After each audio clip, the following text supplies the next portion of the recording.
Alma chapter 27. The Lord commands Ammon to lead the people of Anti-Nephi-Lehi to safety. Upon meeting Alma, Ammon's joy exhausts his strength. The Nephites give them the land of Jershon. They are called the people of Ammon.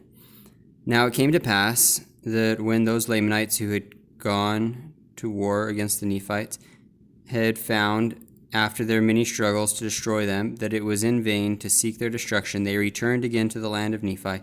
And it came to pass that the Amalekites, because of their loss, were exceedingly angry. And when they saw that they could not seek revenge from the Nephites, they began to stir up the people in anger against their brethren, the people of Anti-Nephi-Lehi. Therefore they began again to destroy them. Now this people again refused to take their arms, and they suffered themselves to be slain according to their desires of their enemies. Now when Ammon and his brethren saw this work of destruction among those whom they so dearly beloved, and among those who had so dearly beloved them, for they were treated as though they were angels sent from God to save them from everlasting destruction. Therefore, when Ammon and his brethren saw this great work of destruction, they were moved with compassion, and they said unto the king, Let us gather together this people of the Lord, and let us go down to the land of Zarahemla, to our brethren the Nephites, and flee out of the hands of our enemies, that we be not destroyed. But the king said unto them, Behold, the Nephites will destroy us because of our many murders and sins we have committed against them. And Ammon said, I will go and inquire of the Lord, and if he say unto us, Go down unto our brethren, will ye go? And the king said unto him, Yea, if the Lord saith unto us, Go, we will go down unto our brethren, and we will be their slaves until we repair unto them the many murders and sins which we have committed against them.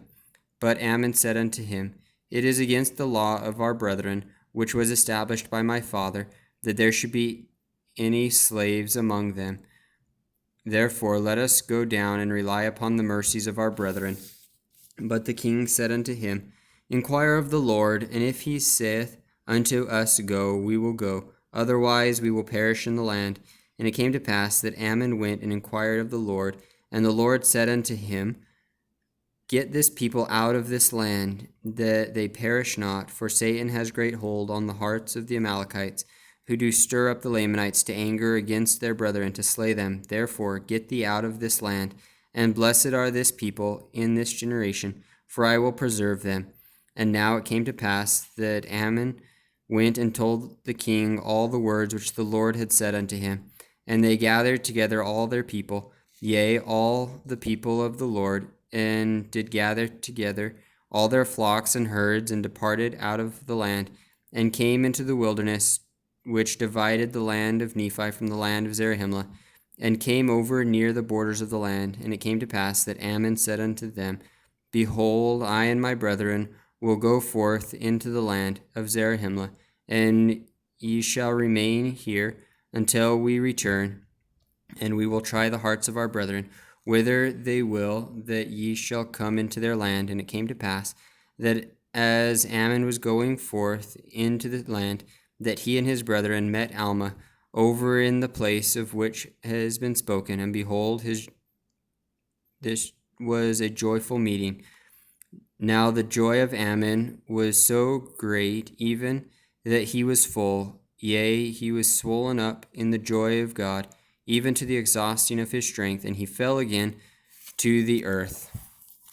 Now this was this not exceeding joy? Behold, this is joy which none receiveth, save it be the truly penitent and humble seeker of happiness. Now the joy of Alma in meeting his brethren was truly great, and also the joy of Aaron and Omner and Himni. But behold, their joy was not that to exceed their strength. And now it came to pass that Alma conducted his brethren back to the land of Zarahemla, even to his own house. And they went and told the chief judge all the things that had happened unto them in the land of Nephi, among their brethren the Lamanites. And it came to pass that the chief judge sent a proclamation throughout all the land, desiring the voice of the people concerning the admitting their brethren, who were the people of Anti-Nephi-Lehi. And it came to pass that the voice of the people came, saying, Behold, we will give up the land of Jershon, which is on the east by the sea, which joins the land Bountiful, which is on the south of the land Bountiful. And this land Jershon is the land which we will give unto our brethren for an inheritance. And behold, we will set our armies between the land Jershon and the land Nephi, that we may protect our brethren in the land Jershon. And this we do for our brethren on account of their fear to take up arms against their brethren, lest they should commit sin. And this great fear came because of their sore repentance, which they had on account of their many murders and their awful wickedness. And now, behold, this will we do unto our brethren, that they may inherit the land Jershon, and we will guard them from their enemies with our armies, on condition that they will give us a portion of their substance to assist us, that we may maintain our armies. Now it came to pass that when Ammon had heard this, he returned to the people of Anti-Nephi-Lehi, and also Alma with him, into the wilderness, where they had pitched their tents, and made known unto them all these things. And Alma also related unto them his conversion with Ammon and Aaron and his brethren. And it came to pass that it did cause great joy among them. And they went down into the land of Jershon, and took possession of the land Jershon. And they were called by the Nephites the people of Ammon. Therefore they were distinguished by that name ever after. And they were among the people of Nephi, and also numbered among the people who were of the church of God.